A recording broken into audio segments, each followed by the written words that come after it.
So I heard you like info about new gods. We're gonna talk about the next one today.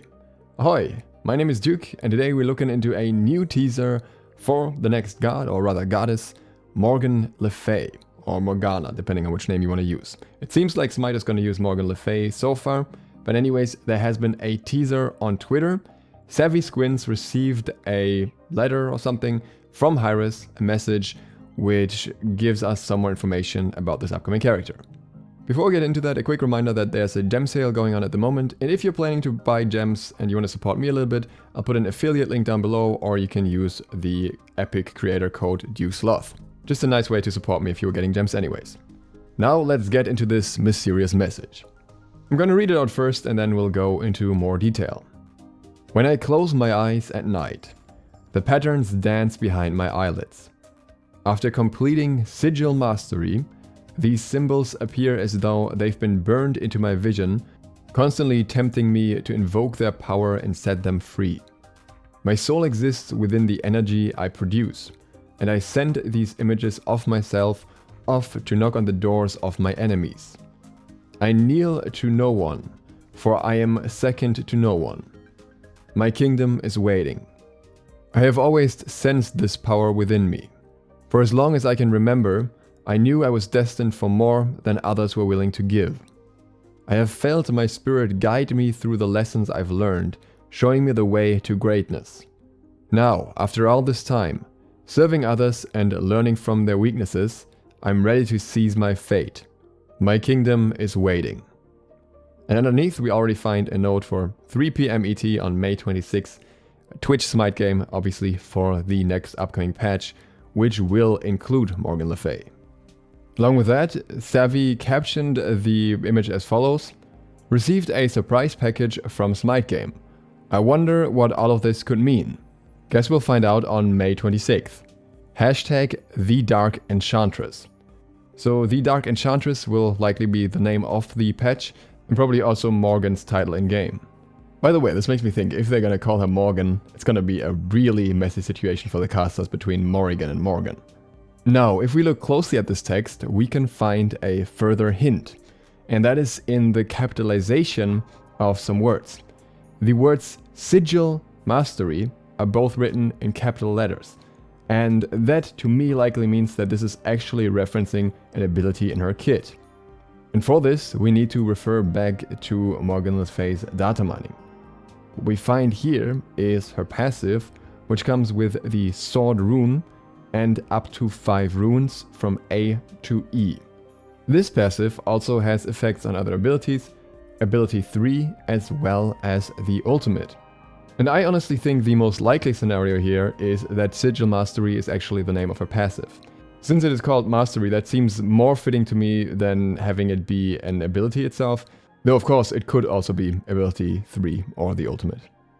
The next part mentions that the symbols are burned into her vision, constantly tempting her to invoke the power and set them free.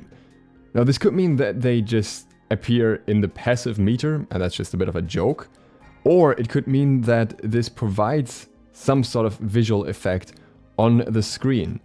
It could, for example, also mean that it puts a mark on enemy players, and the temptation is essentially that you want to use an ability to trigger that, but maybe if you wait longer, then you get rewarded more by getting more of these symbols.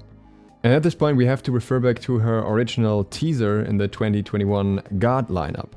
Here, Lore Lady says, amidst the fog of war, illusions manifest.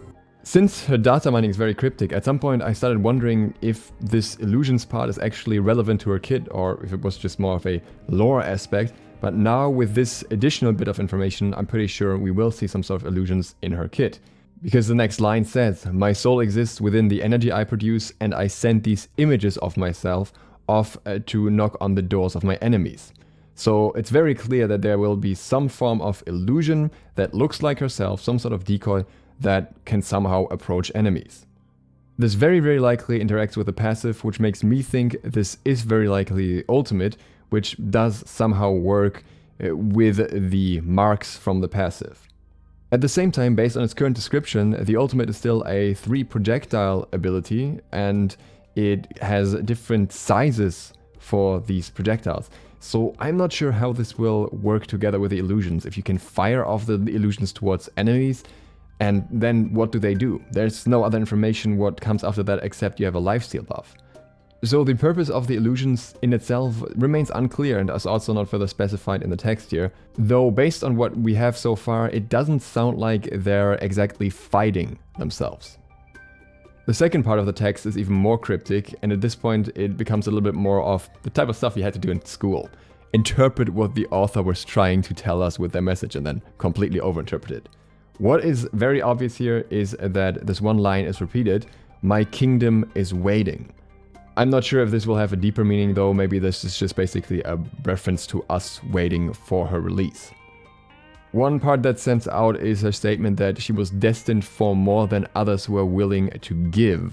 In combination with the mention of the souls in the previous part, I feel like she might be able to take something away from other gods. And maybe this somehow interacts with the lifesteal in her altar as well. Maybe she can temporarily absorb some of their powers and get some extra lifesteal along with that. I don't know, maybe something in that direction.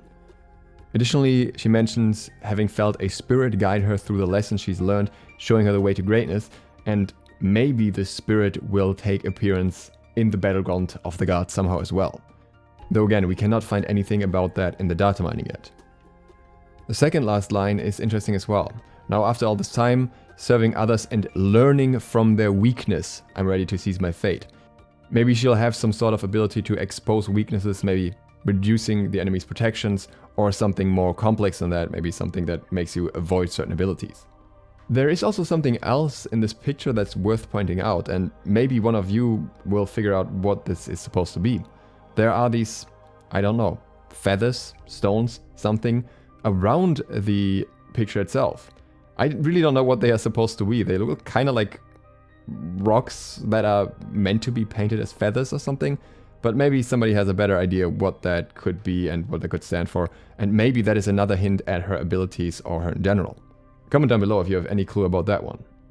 What's also interesting is that we still don't have any further hints towards her role. It is mentioned that she is an enchantress here, but that doesn't necessarily imply that she is a magical mage that plays in mid lane. A lot of people seem to be very convinced that she'll be a magical assassin, which I think would be interesting, but I'm still not sure if that will be the case based on the fact that she seems to have multiple amplifications for her basic attack specifically, and multiple ways to have ranged attacks as well. So I'm still very much between magical assassin and magical hunter, or maybe even a guardian. Instead of telling us who this is, they've really kept most of the information under the wraps and made it very exciting for us, trying to figure out what's behind all this. I'm sure we get some more teasers throughout the week, and I will of course update you when that happens. So if you want to be up to date with that, click like and subscribe, or I will go to my garage, hide in the corner, stare at my home gym, and contemplate if it's harder for me to find the time to work. Thanks to my wonderful patrons for making this video possible. That is That Nick Walker, Dwayne Brannon, Lanta25 Green, Zalaria, Zed the Undead, Nevitz Jr., Rawas, Angel, Zifaroli, and everyone else you see here.